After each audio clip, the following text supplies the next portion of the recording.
What's the purpose of life? Am I living a meaningful life? In all honesty, no. I didn't feel like I was. My name is Sam Reyes. I'm your typical skinny Asian kid with glasses living life in emotion. Like a hamster in a wheel, feeling like I wasn't going anywhere. Doesn't it seem that way?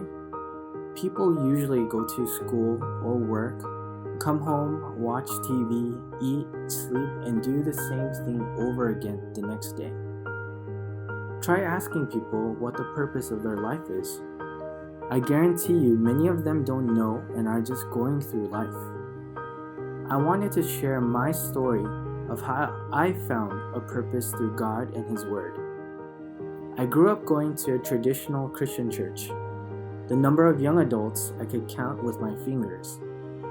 I was pretty active, participated in the fellowship nights, serving, helped with setup, helping organize events, attended the Bible studies, and playing piano just as my Asian mom would strongly encourage me to do against my will. However, I felt like I wasn't growing in my faith, and that there was still something missing and empty inside of me. I went on a journey looking for a church to help me. I went through over 10 different churches and still didn't feel like I was learning anything. Church was a place I wanted to grow and a place I wanted to escape this world. Growing up, I was bullied and picked on, and I would bottle up everything inside of me. I never had anyone I could confide in, so one day it finally all came out. I got into a fight with one of my bullies. I got beat up. But I felt very relieved to get everything out and had the courage to tell my bully that I forgave him. I gave my life to Christ and wanted to live my life more for God. I opened up my Bible and started to read. There were a lot of questions I had about the Bible that I was completely confused about. I began to ask a lot of questions to my pastors, but they would always tell me that it wasn't important to know, and that I could ask God later about it. I'll be honest, I was a bit frustrated, always getting this answer. But what could I do? I started to volunteer for a Christian camp for abused and neglected children. Hearing their testimonies were so powerful. They shared their stories of going from foster home to foster home, being physically, verbally, and sexually abused. I wondered why God would allow evil to happen to good people. I began to question the existence of God. What if I was born as a Muslim, or a Buddhist, or even an atheist? Would I still believe in God, and why? I couldn't think of a good answer. What's the proof? Where's the evidence? In college, I took a critical thinking class. My professor challenged me to read an atheist book that tries to debunk Christianity. He said that we should understand others' viewpoints and understand why you believe what you believe and try to defend it. There are many points in this book that did not make sense to me, but there were points he made that made me question even more. So I joined a Bible study on campus to get some insight on my questions.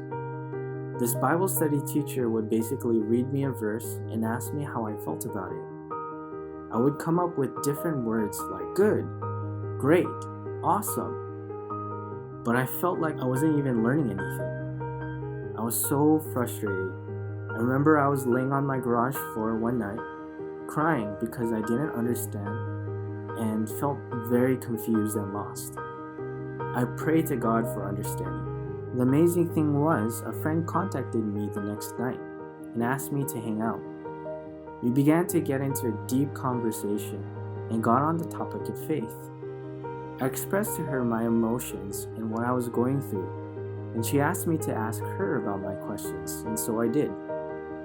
I was blown away that she helped provide a clear answer to all my questions.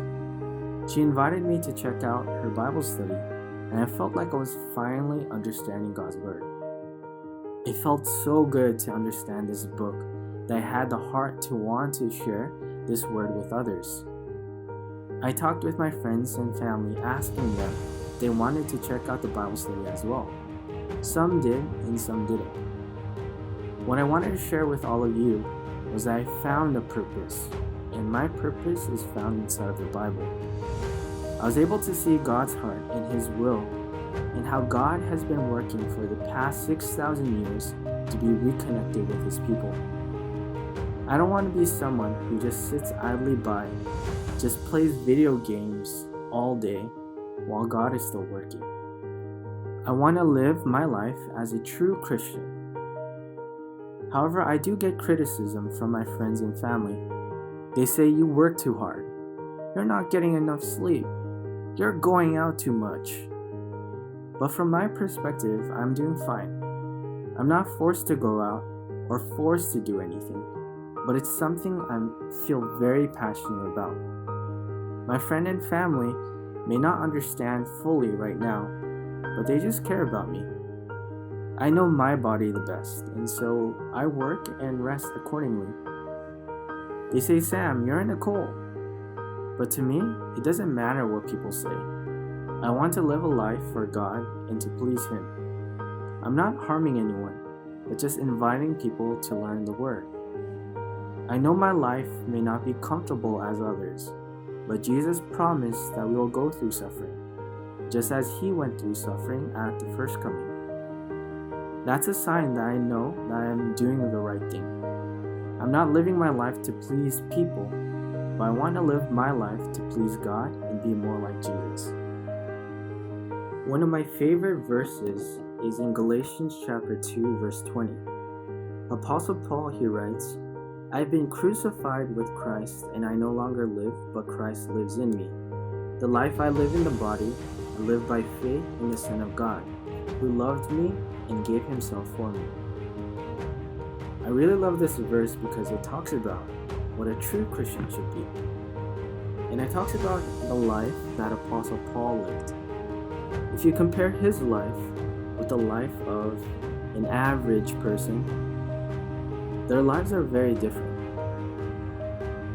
Being a Christian isn't being called to just make a lot of money or just to live a very comfortable life. But being a Christian today is learning to live our life more and more like Jesus, to do God's will today. And I find so much encouragement reflecting upon the words of the Bible, because I know that through it, I can learn what it means to become a true disciple of Christ.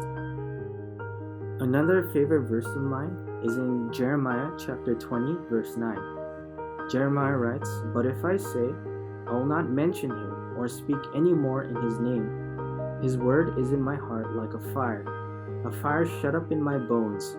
I'm weary of holding it in, indeed I cannot. I really like this verse because Jeremiah is able to convey his heart, and inside of his heart he contains a lot of God's word.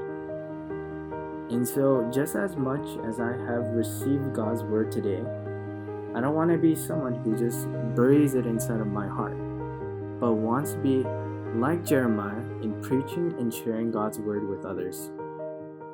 All throughout the Bible, God's people have never just lived a comfortable life, but every single one of them had to go through some hardship and difficulties. And it doesn't make sense that even today, I'm just sitting and living just a comfortable life. But I have to put in a lot of hard work, a lot of effort to be able to share this word with others. And if I could just share one more verse, in Colossians chapter 3, verse 23 to 24, it says, Whatever you do, work at it with all your heart, as working for the Lord, not for men, since you know that you will receive an inheritance from the Lord as a reward. It is the Lord Christ you are serving. Apostle Paul, he's very clear here. We're not here to just please people, but we're here to do God's work and to please Him. So whatever it might be, what is my goal? I want to live a life that is pleasing in God's sight.